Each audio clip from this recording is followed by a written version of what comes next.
क्या हो अगर मैं तुमसे कहूं कि महाभारत का युद्ध, वो महान संग्राम, केवल कुछ ही पलों में समाप्त हो सकता था। हाँ, न कोई अर्जुन होता, न कर्ण, न भीम का गदा प्रहार, न अभिमन्यु का बलिदान। पर सवाल यह है, किसके पास थी ये शक्ति? कौन था वो योद्धा जो चाहता तो पलक झपकते ही महाभारत युद्ध का अंत कर देता? और अगर उसके पास इतनी ताकत थी तो आखिर श्री कृष्ण ने ही क्यों उसे युद्ध में उतरने से रोक दिया? क्या डरते थे श्री कृष्ण उससे, या कोई ऐसा रहस्य था जिसका पर्दाफाश होना पूरे ब्रह्मांड का संतुलन बिगाड़ देता? आज हम सुनेंगे उस वीर की कथा जिसकी कहानी जितनी रहस्यमयी है उतनी ही अद्भुत। वो योद्धा जिसने धर्म के लिए अपना सिर काटकर श्री कृष्ण के चरणों में अर्पित कर दिया। अब जो कथा आप सुनने वाले हैं वो सिर्फ एक कहानी नहीं, बल्कि उस अनकही सच्चाई का खुलासा है जिसे जानकर आप महाभारत को एक नई दृष्टि से देखेंगे। तो चलिए शुरू करते हैं। महाभारत का युद्ध यदि एक योद्धा चाहता तो कुछ ही पलों में खत्म हो सकता था।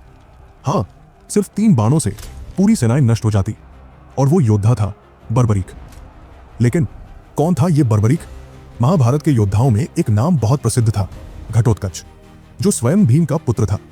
और बर्बरीक घटोत्कच का ही पुत्र था, यानी कि बर्बरीक भीम का पौत्र था, पांडवों की तीसरी पीढ़ी।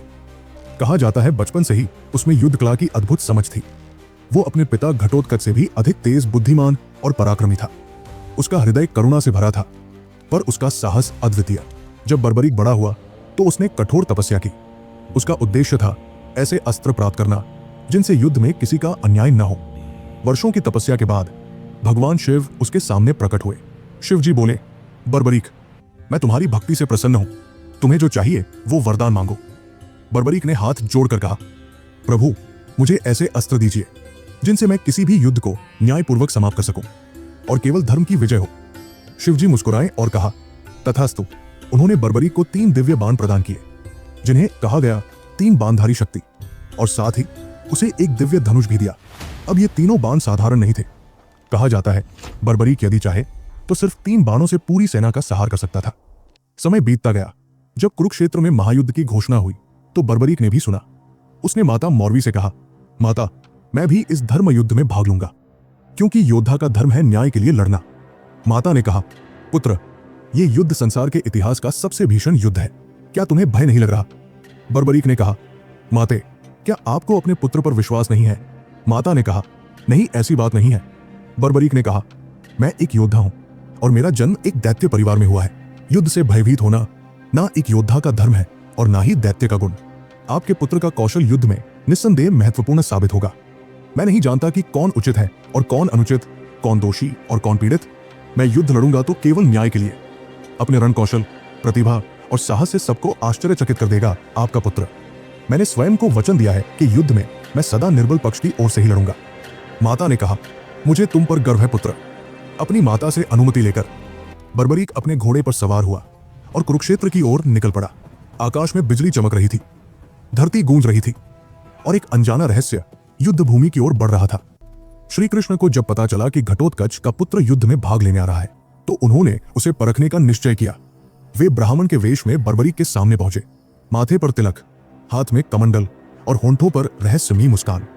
ब्राह्मण देव ने पूछा, वत्स, तुम कौन हो और कहां जा रहे हो? बर्बरीक ने कहा, मैं घटोत्कच का पुत्र बर्बरीक हूं। मैं इस धर्म युद्ध में भाग लेने जा रहा हूं। ब्राह्मण देव ने कहा, तुम युद्ध में किस पक्ष की ओर से लड़ोगे? बर्बरीक ने कहा, जहां भी कमजोर पक्ष होगा मैं उसी ओर रहूंगा। ब्राह्मण देव मुस्कुराए और कहा, कमजोर पक्ष का साथ, लेकिन तुम्हारे पास तो कोई सेना नहीं दिखती, नहीं कोई अस्त्र शस्त्र। तुम्हारे पास तो बाण भी सिर्फ 3 है। 3 बाणों से युद्ध जीता जाएगा क्या? बर्बरीक ने शांत भाव से कहा, यह कोई साधारण बाण नहीं है। मुझे स्वयं महादेव ने प्रदान किए हैं ये 3 बाण।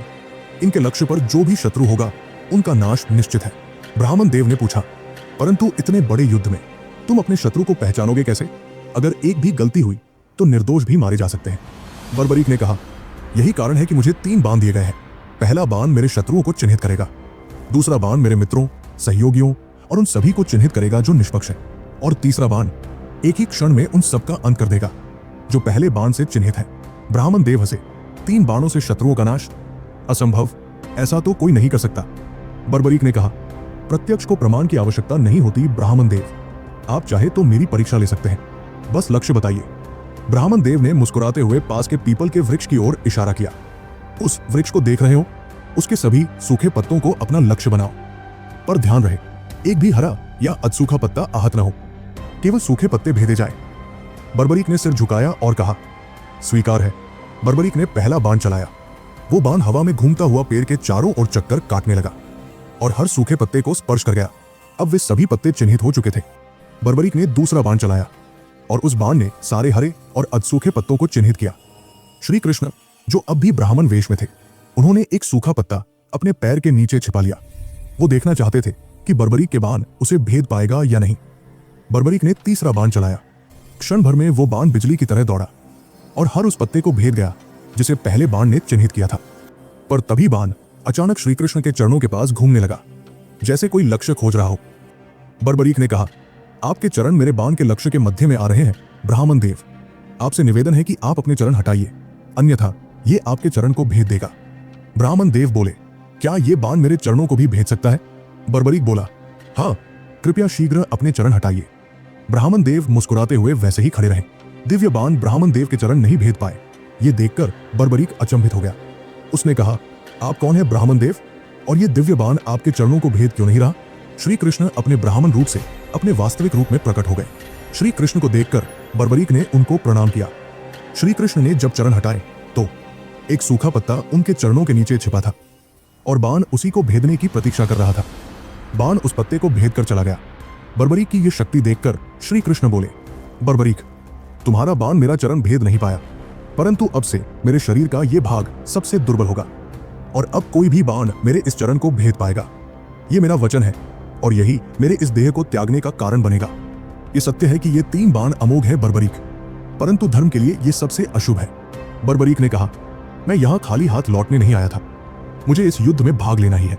मैं एक योद्धा भी हूँ और एक सच्चा योद्धा युद्ध भूमि से विजय प्राप्त करके लौटता है या वीरता पाकर। सत्य यह है कि मैं इस युद्ध में निर्बल पक्ष की ओर से भाग लूंगा। मैंने माता के समक्ष स्वयं को वचन दिया है। परंतु समस्या क्या है प्रभु? श्री कृष्ण ने कहा, तुम सत्य नहीं देख पा रहे हो बर्बरीक। तुम जानना चाहते हो यदि तुमने इस युद्ध में भाग लिया तो क्या होगा? श्री कृष्ण ने अपना हाथ बर्बरीक के माथे पर रखकर उसे भविष्य दिखाया और कहा, देखो, तुम्हारा स्वयं को दिया गया वचन इस युद्ध को किसी भी दिशा में जाने नहीं देगा। ये युद्ध का संतुलन बिगाड़ देगा। तुम निश्चित रूप से आरंभ में पांडवों के पक्ष में रहोगे, क्योंकि आरंभ में पांडव कौरवों से निर्बल होंगे, पर शीघ्र ही ये परिस्थिति बदल जाएगी। बर्बरीक, जब कौरवों का विनाश प्रारंभ होगा तो शीघ्र ही पांडवों का पद कौरवों से अधिक भारी हो जाएगा और तुम अपने वचन के कारण संतुलन बनाए रखने के लिए अपना पक्ष छोड़कर कौरवों के पक्ष में चले जाओगे और उसके पश्चात तुम पांडवों पर प्रहार करने लगोगे और इसी कारण ये युद्ध अपना संतुलन खो देगा। यही सत्य है बर्बरीक। यदि तुम इस युद्ध में शामिल हुए तो ये होगा। भविष्य देखकर बर्बरीक भय से आक्रोश करने लगा। उसने कहा, तो मैं क्या करूं प्रभु? मुझे क्या करना है? श्री कृष्ण ने कहा, तुम्हें त्याग और बलिदान देना होगा, अपने प्राणों का दान। बर्बरीक ने कहा, मेरी बस एक ही इच्छा थी कि मैं भी इस युद्ध में भाग लूं। मैं भी इस युद्ध को देखना चाहता था, इसका साक्षी बनना चाहता था, भगवान श्याम को धर्म निभाते देखना चाहता था। क्या मेरी ये इच्छा अधूरी रह जाएगी? श्री कृष्ण ने कहा, मैं वचन देता हूं बर्बरीक, इस युद्ध का साक्षी बनने की तुम्हारी इच्छा मैं अवश्य पूरा करूंगा। तुम मेरी सहायता करना चाहते हो बर्बरीक, तो तुम्हें स्वयं को इस युद्ध से विरक्त करना होगा।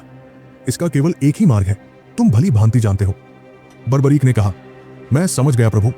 बर्बरीक ने बाण अपने धनुष पर चढ़ाया और कहा, मैं घटोत्कच का पुत्र महाबली भीम का पौत्र बर्बरीक स्वेच्छा से अपना शीर्ष भगवान कृष्ण के चरणों में भेंट करता हूं। यह कहकर उसने बाण को आदेश दिया और देखते ही देखते उस बाण ने बर्बरीक का सिर काटकर श्री कृष्ण के चरणों में डाल दिया। श्री कृष्ण ने अपनी शक्ति से सिर को उठाया और पर्वत पर रख दिया और बर्बरीक के सर से कहा, यह बलिदान व्यर्थ नहीं जाएगा। तुम सदा अपने साहस और बुद्धिमत्ता के लिए इस महायुद्ध, इस महाभारत के एकमात्र साक्षी के रूप में जाने जाओगे बर्बरीक। संसार तुमसे जानेगा कि इस महायुद्ध में जो कुछ भी हुआ वो धर्म के अनुसार था और इस संसार के अंत तक तुम इस धर्म युद्ध के साक्षी रहोगे। तुम्हारे इस निस्वार्थ बलिदान के लिए तुम्हें सदा आदर दिया जाएगा और तुम्हारी खाटू श्याम के नाम से पूजा की जाएगी। तुम हर उस निर्बल की सहायता करोगे जो तुम्हारे समक्ष सहायता मांग कर आएगा। इसलिए कहते हैं, हारे का सहारा खाटू श्याम हमारा। आज भी करोड़ों लोग हर साल खाटू श्याम के मंदिर जाते हैं, जो राजस्थान के खाटू गांव में स्थित है। इस मंदिर में मूर्ति के रूप में बर्बरीक के सिर की पूजा होती है। कहा जाता है कि इस मंदिर में जो भी भक्त अपनी इच्छा लेकर जाता है वो जरूर पूरी होती है। अगर आपको ये कथा पसंद आई हो तो वीडियो को जरूर लाइक करें। ऐसी अद्भुत और अनसुनी कहानियां सुनने के लिए हमारे चैनल को सब्सक्राइब करें। मिलते हैं अगले वीडियो में एक नई रहस्यमयी कथा के साथ।